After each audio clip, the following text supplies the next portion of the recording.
Escritor danés, Odense, 2 de abril de 1805, Copenhague, 4 de agosto de 1875.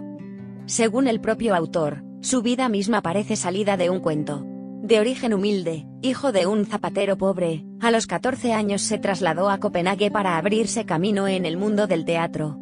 Así, hizo de bailarín, fue contratado como corista hasta que su voz cambió y perdió el trabajo, y escribió unas tragedias que presentó al director de un teatro, Joan Collins, que las rechazó, aunque supo reconocer el talento que se vislumbraba en el autor de los manuscritos, y le consiguió una pensión y la admisión en la Escuela Latina de Slagelse.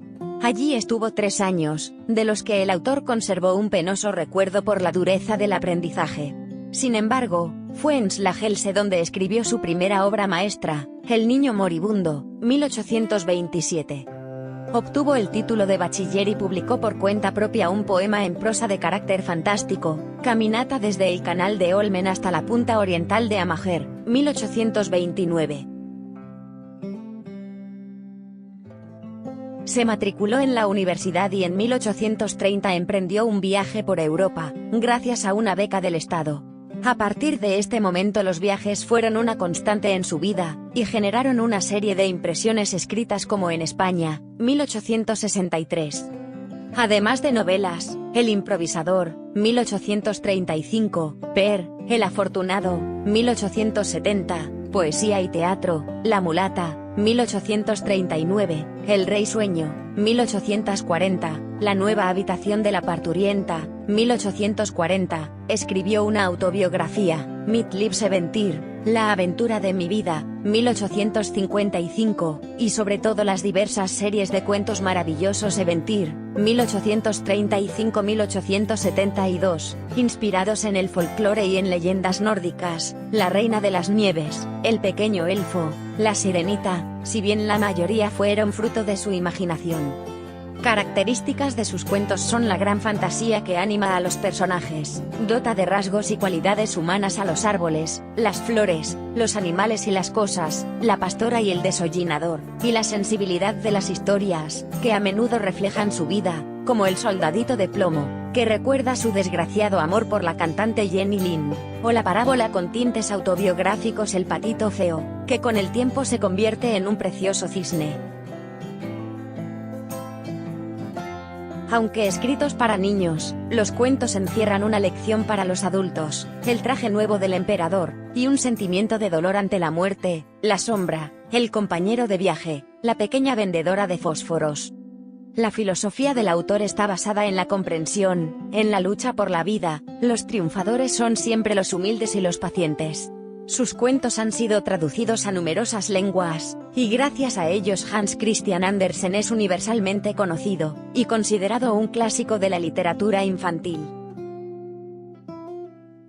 Pues sí, en aquella época, en 1862, Hans Christian Andersen era un escritor muy popular en todo el mundo.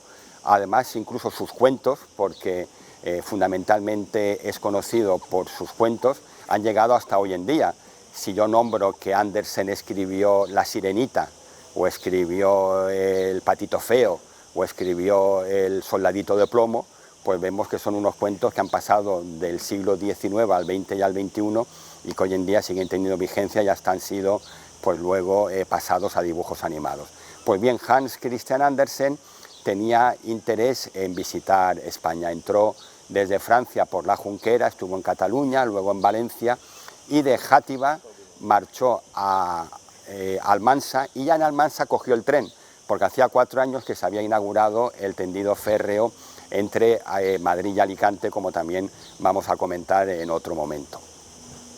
Tomó en Almansa el tren, llegó a Alicante, y es muy curioso el observar cómo un danés, un país tan alejado y en aquella época, pues saca sus percepciones de Alicante. Dice que la estación se encontraba repleta de gente, aunque era de noche había mucho bullicio, personas que se ofrecían a los viajeros que llegaban desde Madrid para poder alojarse en sus casas, que era más barato que un hotel.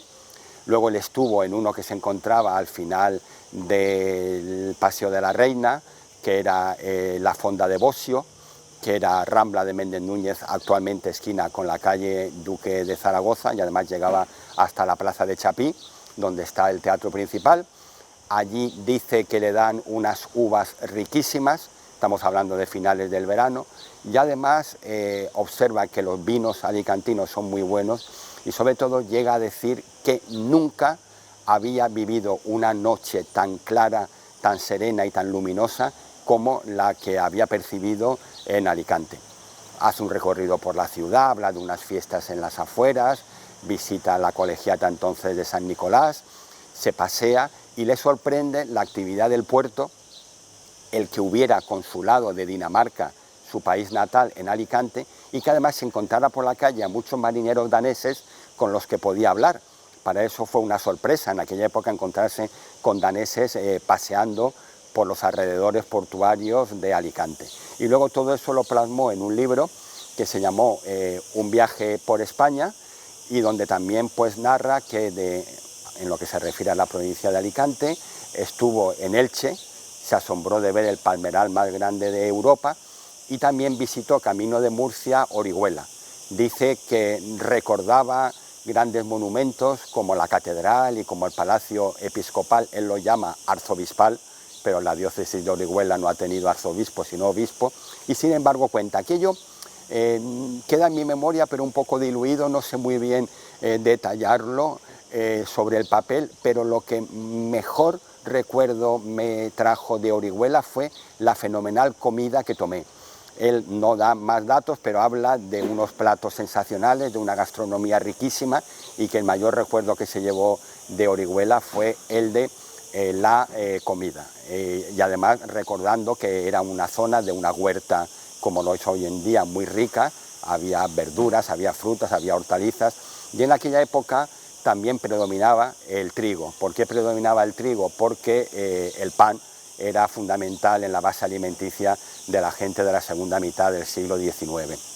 Y además recordaba que la huerta era tan fértil que había un refrán que decía: llueva o no llueva, trigo en Orihuela. Y él eso lo cuenta también en el libro.